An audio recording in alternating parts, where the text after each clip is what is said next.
Thanks for coming. Start off with you in a minute. Thank you all for coming. Please be seated.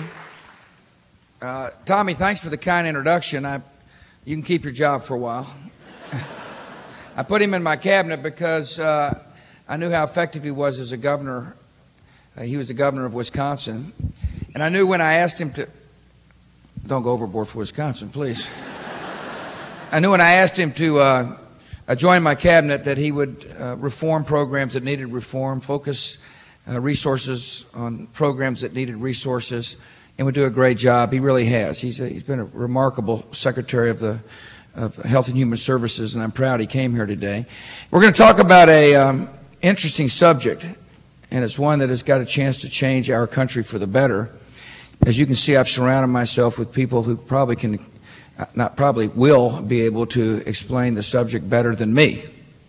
But before we get talking about health care and how to make sure that costs are reasonable and health care is affordable and medical errors are reduced by using information technology, I do want to thank the good folks here at the Vanderbilt University Medical Center for your hospitality. I particularly want to thank Harry Jacobson for welcoming us, for allowing us to use this facility to talk about healthcare. No better place to talk about healthcare than at a place that delivers excellent healthcare, right here at Vanderbilt. Thanks for having us.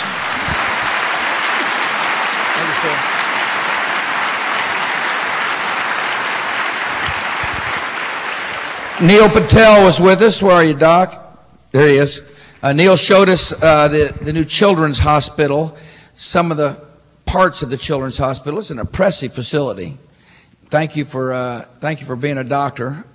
Thank you for caring about America's kids, and thank you for giving us a tour. I want to thank Jim Schmeling, who is the CEO, Bill Stead, who is the Chief Information Officer. Thank you all for coming. This is the reason we're here is because this hospital knows how to use information technology for the benefit of patients and docs. That's why we're here. See, you're ahead of the country in using technology to your advantage, and we'll talk about that here in a second. I want to thank my friend Senator Bill Frist for joining us today. Senator,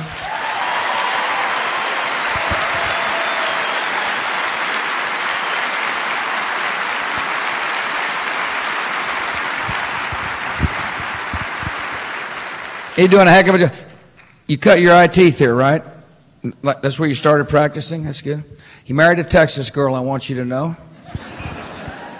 Karen is with us, a West Texas girl, just like me. We both married above ourselves, didn't we, Senator? But Karen, thank you for coming. Proud you're here. I want to thank members of the Congress who are here with us today. First, Congressman Jim Cooper from this district. Thanks for coming, Congressman. Proud you're here. Jimmy Duncan is with us. Jimmy? And you brought your son John, I see. Thank you for being here. I know Zach Wamp and Kim are here. Thank you all for coming. Appreciate you being here. And Marcia Blackburn's with us today. Marcia, thanks for coming.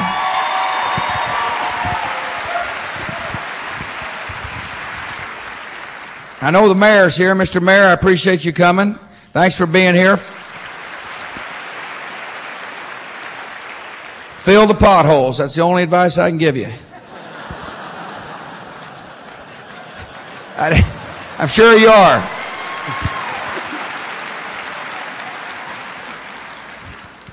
Today when I landed, I met Fong Lee. Fong, please stand up for a second, will you? Thanks for coming. I'll tell you why I want to introduce Fong. She is a soldier in the Army of Compassion. That's why I want you to hear about her.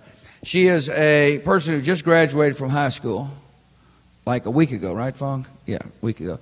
For 6 years, she has been volunteering at the Shalom Family Health Center to not only help people who can't speak English communicate with the caregivers there, but to help provide love for those who hurt. That's what she's there for.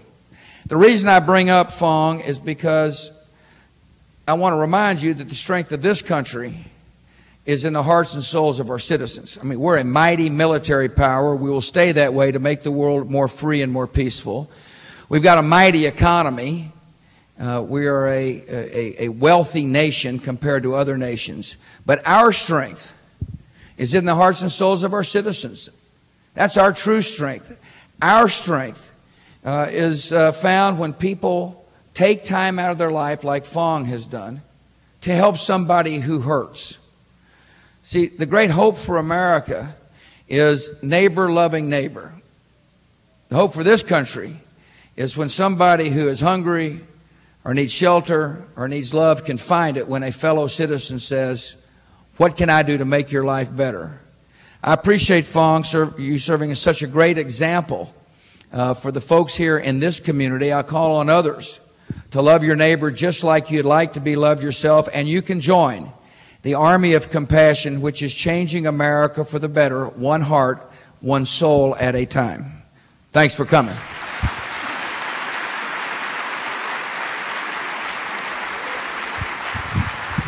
Almost. One of the important subjects in America is how do we make sure health care is affordable and available. Part of making sure health care is available is for medicine to use information technology, and that's what we're here to discuss. I want to talk real quick about some other ways we can help with health care. One, we've modernized the Medicare system. Senator, thank you. Members of the House who voted for the plan, I want to thank you for your vote. The modern Medicare system begins with making sure seniors have got drug discount cards, and they're now being passed out. And seniors are going to be able to save between 15 to 30% off the retail price of most brand drugs and more for generic drugs. As well, there is going to be a $600 credit for poor seniors.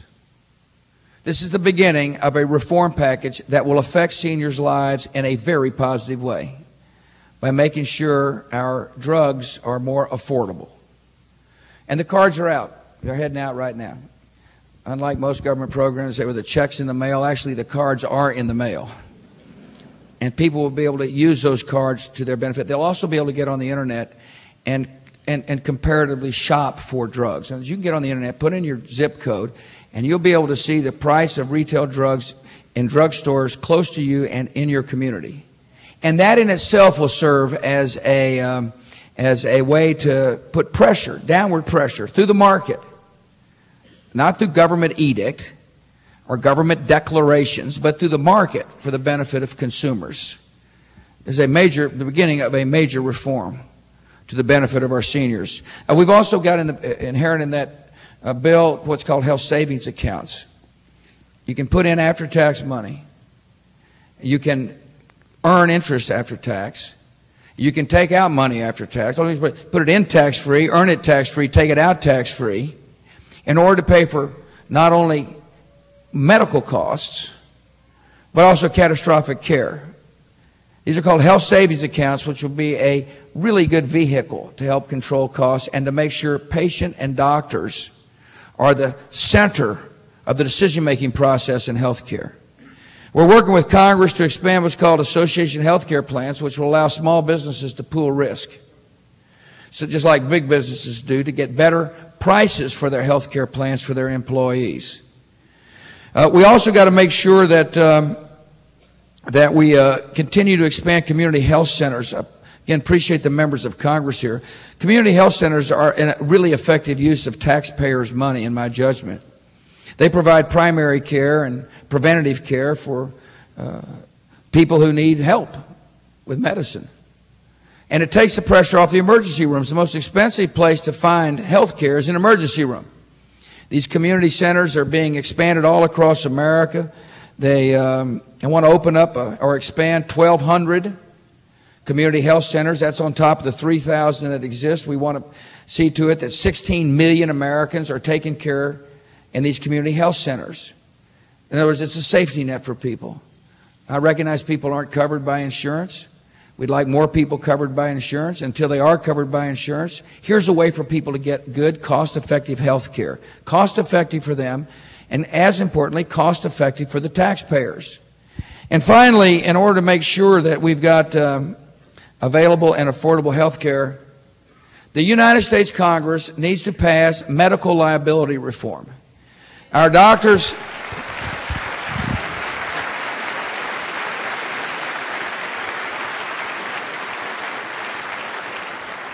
If you get sued all the time, you're going to practice defensive medicine.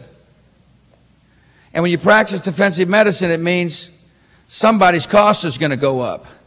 In other words, you're worried about winning a lawsuit, and therefore you're going to do more procedures than might be necessary just to protect yourself. And these lawyers are filing suit after suit after suit, and you know what I'm talking about. That's just the way it is. People ought to have their day in court. But frivolous lawsuits are running up the cost of medicine, and they're running docs out of business.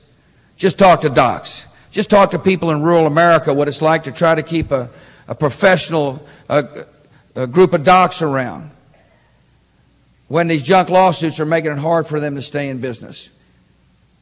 When I got to Washington, I said, we'll just let the states take care of it. And then I saw what the cost of defensive medicine and increased premiums are doing to our budgets. The cost of Medicare goes up with all these junk lawsuits. The cost of Medicaid goes up with all these lawsuits. The cost of veteran health care goes up for all these lawsuits. It's time for the United States Congress to pass national medical liability reform.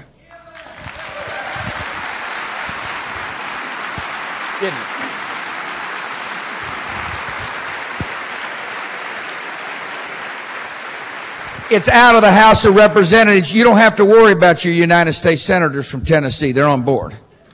I appreciate you. We just got to convince some other ones. These are all ways to affect cost and to make sure the doctor-patient relationship is central in medicine. What we can't afford to have happen in America is for the federal government to decide to run it all. That will not work. America is on the leading edge of medicine for the whole world. We've got the best research and development.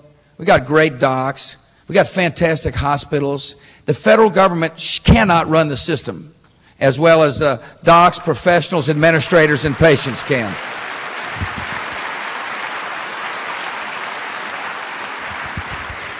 Another way to save money is to introduce information technology into the healthcare world. I mean, one of the amazing discrepancies in American society today is we're literally changing how medicine is delivered in incredibly positive ways.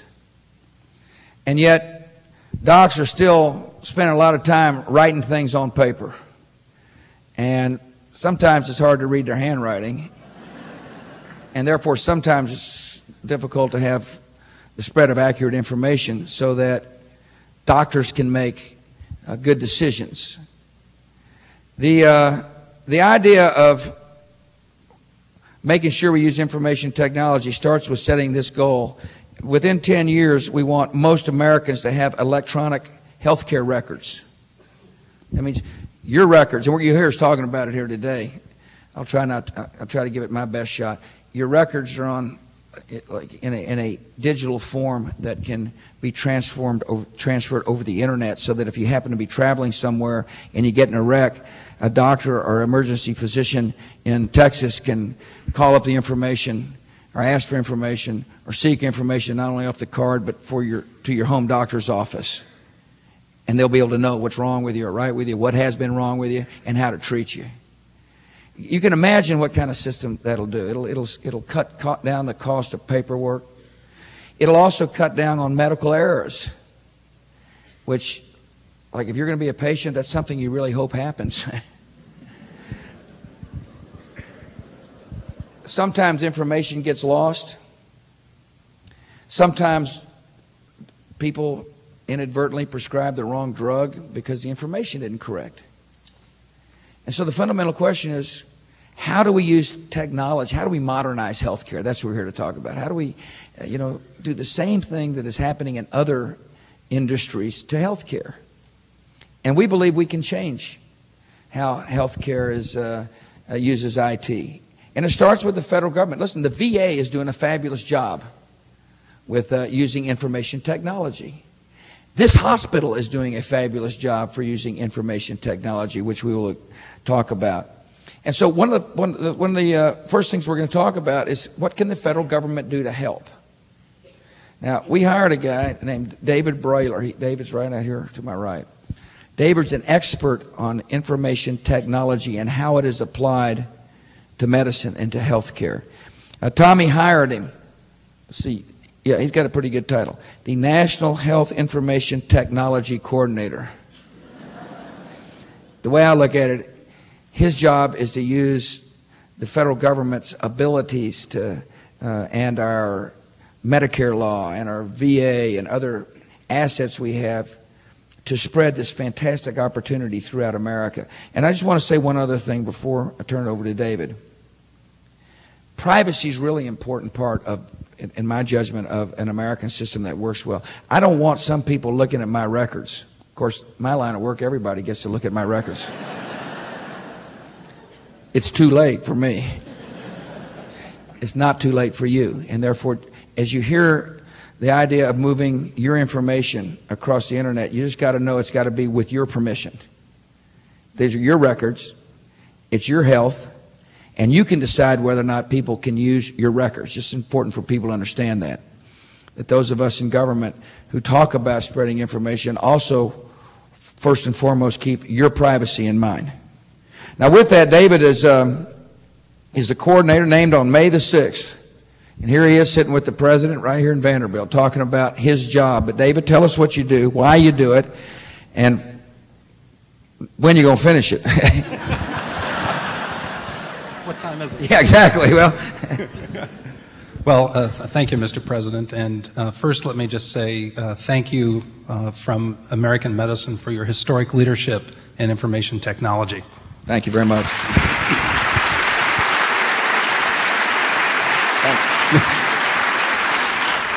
Mr. President, less than 20 years ago, most industries didn't have information technology, banking, manufacturing, transportation, and many of them moved forward. And at that time in healthcare, pioneers had a dream that doctors would be able to get all the information they needed at their fingertips. Patients would get access to their information. They would be able to be guided through very complicated treatment decisions. We'd be able to know what worked and what didn't. And those pioneers told us a story. Some of them are here today that you met. And many industries moved forward, as we know, and healthcare didn't. Today, we have a circumstance where we have leading lights. You saw one today at Vanderbilt, the VA that you certainly know well, and others, Partners Healthcare, Indianapolis, Santa Barbara, have shown how information technology can change the way medicine's practiced. But the challenge you gave us in the executive order, Mr. President, is make that happen every place. Take these experiences where patients can get access to their information, where physicians aren't making guesses, aren't making treatment decisions based on an estimation of what might be happening with the patient, and make that certain and exact and precise. And the challenge that we have then is to bring that revolution to the rest of medicine, and that's my job, to help you do that. The executive order you signed was very clear. It galvanized the federal government. It also energized the private sector. And in America, where we have a private sector-based healthcare system, they're the ones who will do most of what we need to have done. And the challenge you gave us was very clear. On July 20th, we're reporting to you a strategic plan for how this will be done and how we will address privacy and security, how it is we will make use of the federal government's activities to take away the barriers. Many physicians want to do this. They see information technology as something they must have, that's necessary, that will make their careers better as well as the care they give better, but they can't do it for numerous reasons. And we're going to address those, and we're going to look at how we can resolve those, take them away, make this something where if a physician wants to have access to these tools, they can do that. We're going to look at how the information that's generated from that can be used to be able to give patients information about their own treatments, what's going on with their care, what it is that works, which doctors are best at some things and which maybe are best at other things. And this is the challenge of the strategic plan, to lay out what we're going to do not just over 10 years, but in 2005 and 2006, so we can move this along very quickly.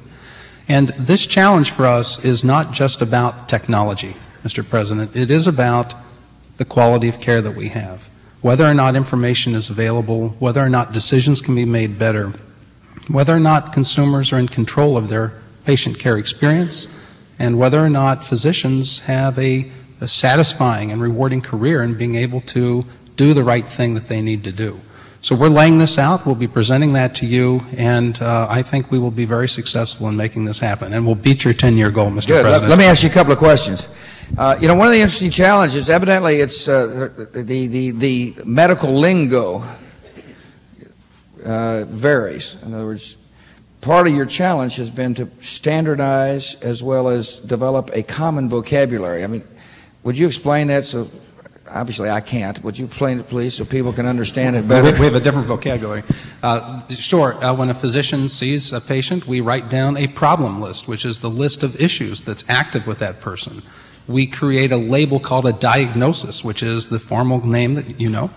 We do procedures, things that we do to people's bodies whenever they have to have treatments. We make estimations of what is happening with someone, and all of these things are codified in language. And traditionally in medicine, the language has been informal. It's been variable by physician. I might call something hypertension, someone would call it high blood pressure. I might say you have a high temperature, someone says you have a fever. And there are over 50,000 language terms that are in medicine that cover. And the point of standardization is to make it one vocabulary. This is very hard, not just in terms of what the vocabulary is, but being able to make this part of the normal daily activities of physicians' days. Yeah, see, that's part of the challenge I'm sure you can envision. If people call the same disease or symptoms by different names, obviously there needs to be a standardization process. The federal government can help. As I understand, we're quite far down the road in terms of developing the standards. Oh, Mr. President, the federal government has had an extremely positive effect in the last 2 years. Secretary Thompson set up an effort to take the standards that are being developed in the private sector. The federal government hasn't developed the standards, but it's taken those and put them into government procurement, into the contracting arms of the Health and Human Services and elsewhere, so they go from being on paper into real systems that are used every day. And we have a lot more that can be done. Good. I imagine they say scrape your chin when you fell off the bicycle the same in Tennessee as they do in Texas. So, what do you think? Okay, thanks. Good job. Dr. Jim Jerez is with us. Jim, thanks for coming. He is the Assistant Chief Medical Officer here at Vanderbilt University Medical Center. Appreciate you coming. My pleasure. Here's your chance. Well, though we deliver some of the best care in the world, the best care in the world, report after report is showing that we are only delivering the care that we know we need to deliver half the time or less. Half the time or less. Why is that? Well, what I do all day long as a physician is I encounter decisions. Patient calls in with a symptom, they have hypertension, somebody's having a fever. I need information to make safe, timely decisions that save lives. When I don't have that information, I have two choices. It's sort of the wing it or wait model. I either wing it, cowboy medicine, I hope they're not allergic to that, or I make them wait. Have you ever, anyone here had to wait for a physician? Part of that waiting Not anymore.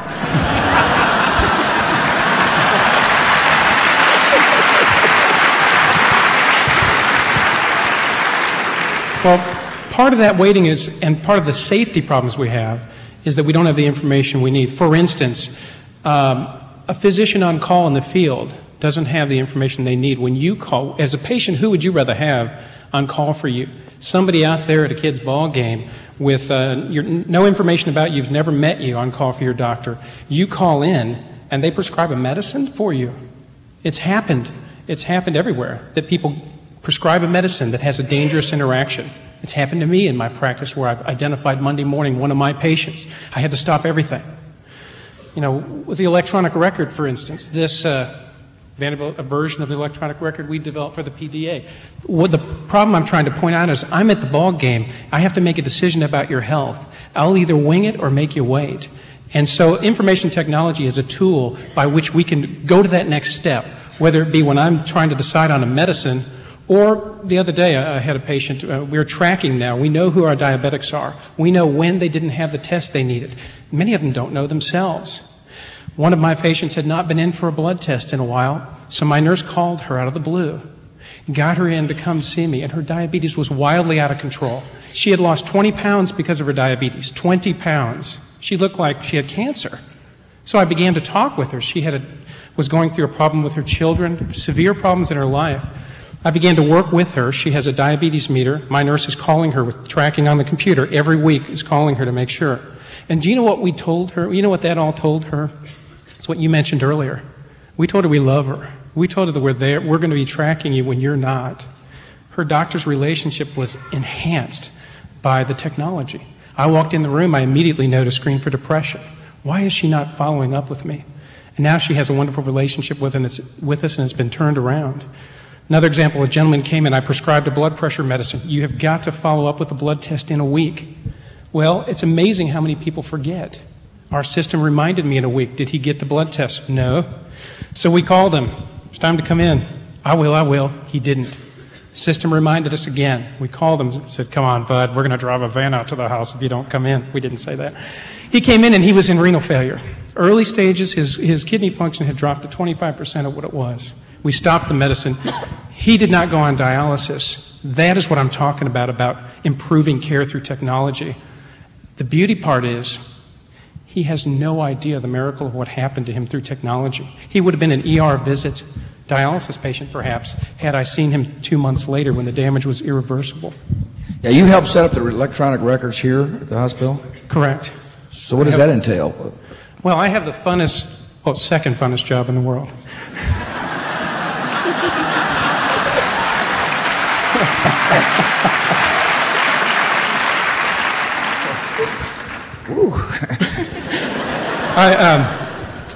Vanderbilt is a wonderful sandbox, I like to say. Harry Jacobson, Bill Stead are visionary leaders, and they have developed an infrastructure that allows guys like me and Neil, whose passion, I was the guy in high school behind the computer.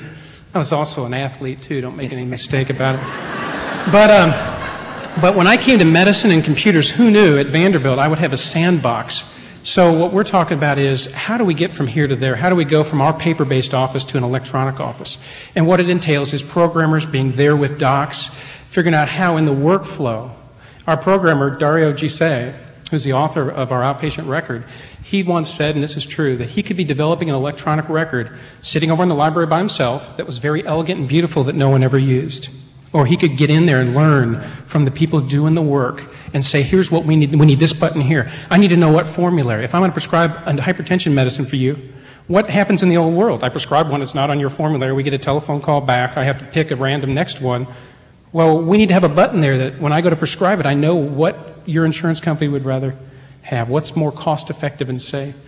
And it's all about the infrastructure and the visionary leadership, the IT, and the ability to work with the end users to make it happen.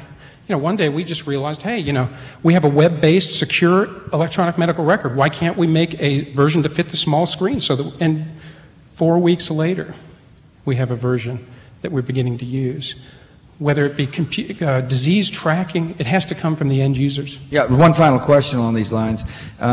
You do prescribe prescription drugs through the internet yet? Most of the prescriptions through the internet, we can't interact with pharmacies yet, though there's a lot of work going on nationally to try to arrive at that. In our hospital, 100% of our prescriptions are done in the computer. Which is important.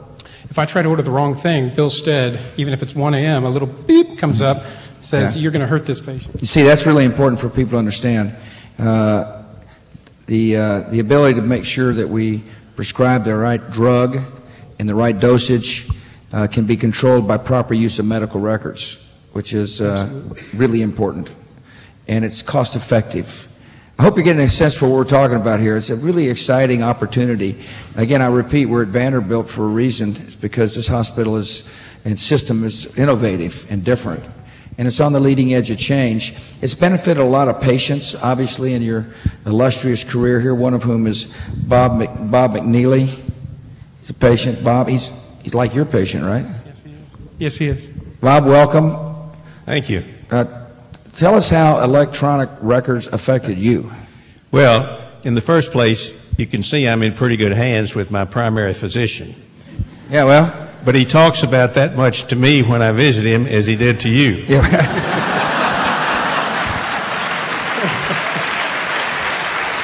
He doesn't charge you by the word, does he? Yep, that's exactly right. I've got coronary artery disease, and as such, I take Coumadin. And that's one of the advantages that I've got from this IT. My Coumadin has to be monitored weekly at this point. It's got to be maintained in a very narrow range, and the IT enables the Coumadin clinic to communicate with me about where I am, when I've got to have another blood test, etc. How's that work? I mean, you say it communicates with you. Well, I've got email. Yeah, there you go. There you go. Yeah, I mean, You look like an emailing kind of guy. absolutely. Give me your address and I'll send you one. Yeah. They prescribe medications, and I want to make sure that Jim Jurgis knows exactly what they have prescribed and what changes are in my medication. And they, in turn, need to know anything that he's prescribed. This system takes care of that automatically. Yeah, it's fantastic. If you begin to get the drift here, it not only helps the docs make right decisions, it helps the patients as well. It helps the patients, keeps the patients on a timetable. It reminds patients about patient responsibility, but it also has got to give you peace of mind to know that you're getting the very best care all the time. I really have a great deal more confidence in the system, although I'm looking forward to the next step, which is to have access to my own medical records, which are computerized now, which really enables me to take charge of my health care even more than I do now. Absolutely. Gosh, thanks. I'm glad you're here. Thank you. Appreciate you coming. I'm glad I'm still here. Yeah.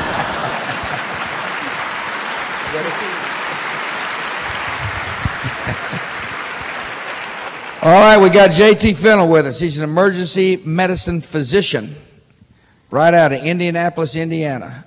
You're probably wondering why we asked somebody from Indianapolis to come.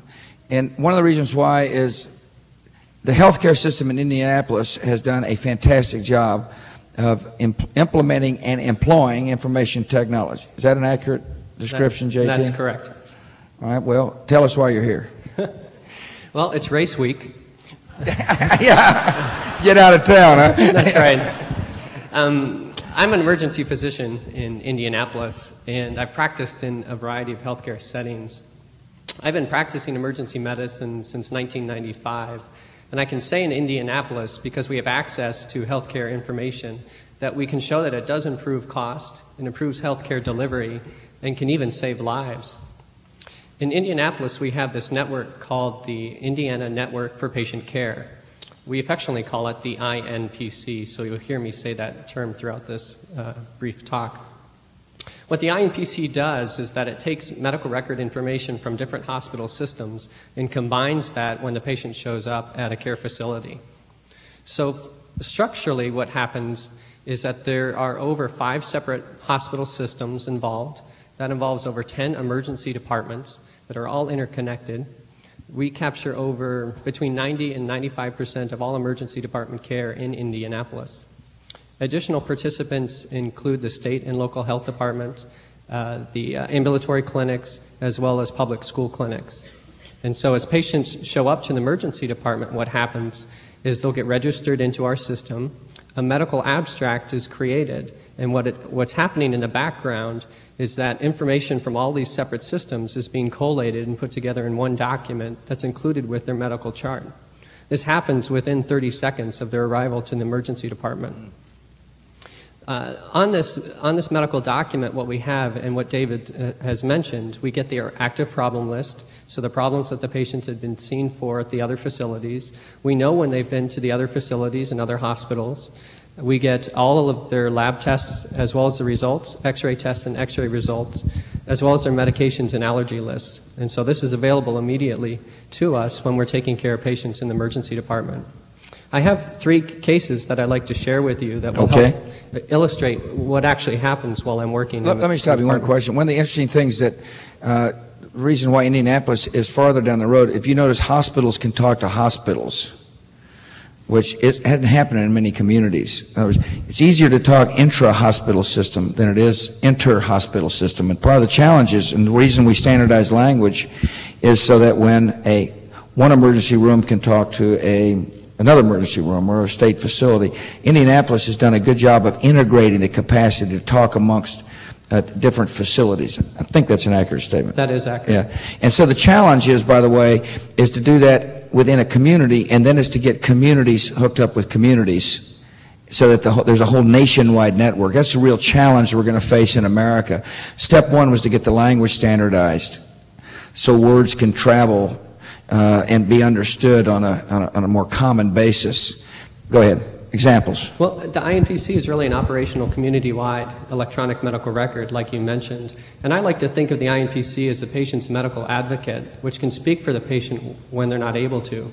And so we had a patient just this past week who was checking into a medical clinic. She collapsed and was unresponsive. She was brought down to our emergency department, and she was unable to tell us any information about her health care, her medications, what medical problems she had. But she was identified through just a regular driver's license, and we were able to bring up her entire electronic medical record within seconds of her arriving to the emergency department. The information we got through the system allowed us to make better choices and more informed choices about her healthcare delivery. And it actually changed the laboratory testing as well as x-ray testing that we were going to order for the patient had we not had that information available. Second case, a colleague of mine was taking care of a young patient who basically had an upper respiratory infection. He had a fever and a cough, denied any medications or medical problems. The physician, when she was reviewing the medical abstract, realized that the patient had been treated for HIV. He'd been on medications that he did not admit to being on when he showed up in the emergency department. So a course of treatment would have been normally just outpatient therapy for this patient. But because of this additional information we got from the INPC network, it changed the course of treatment. He actually had to be hospitalized for this infection, which can normally be treated as an outpatient. And so if he had been sent home, it's most likely the medication wouldn't have worked well, and he would have returned to another or our emergency department requiring additional care. And the last case, I think, is the most dramatic, and it involves a patient who was also very sick and complained of chest pain. The physicians taking care of him thought he was having trouble with his heart, possibly having a heart attack. And so a standard treatment for this is to use a blood thinner, which helps improve oxygen delivery to those areas of the heart that aren't getting enough blood flow. The doctors reviewed the medical abstract, which demonstrated that he'd been hospitalized 3 weeks ago at another facility for a head injury, which the patient didn't tell us about. But giving a blood thinner in a patient in that case would have caused increased bleeding and possibly death. And so this additional information was truly life-saving in this case. Information saves lives and it saves money. That's what we're here talking about. And we've got a strategy to encourage information, the spread of information technology throughout the entire healthcare industry to help control the costs and raise the quality of healthcare. That's what we're here to talk about. And somebody who can testify, I think you can. I hope so. You will. Is Jennifer Queen. She's here as a mom. Tell us about Courtney, your daughter. I have a 7-year-old daughter. Her name is Courtney. One of our little angels left here from Vanderbilt. She was born with a disease known as DeGeorge syndrome. DeGeorge varies from child to child that has DeGeorge. In Courtney's case, it has congenital heart defect, compromised lungs, compromised immune system, and a host of other secondary issues. As a result, she is 7 years old and has a tracheostomy. She's had a trach all of her life. And at night, she requires a ventilator. Whenever she goes to a laying down position and relaxes, she has to have the ventilator because it has the CPAP bled into it. If you saw her right now, she'd be running around like a typical child during the day. But at night, she's very much a medical child and has required a ventilator her entire life to breathe. She also has eating issues. She eats pureed foods during the day. If she's at school, sitting down with her lunchbox, she opens her lunchbox and gets her pudding out or her soup out like other kids. But she doesn't take in enough. So she also has a feeding tube that is constantly fed during the night. So basically she does live off electricity most of the time. She can go periods of time, but as a DeGeorge child, she also has developmental issues. But she is doing remarkably well because of the care she's gotten here at Vanderbilt. And we have seen the technology from beginning to end change. Courtney has been admitted to the pediatric critical care unit over 20 times. 5 of those times were through 911 issues. A lot of respiratory issues, but she does have a host of other issues that bring us here. During that time, she had acquires quite, her access to her records are quite large paper records. Yeah. Pretty good stack. And on one visit, we had been admitted. The doctor came in and told the nurse, he said, in 2 hours, Courtney's going to go downstairs for a procedure, start the process. The nurse turned around, talked to the staff out front.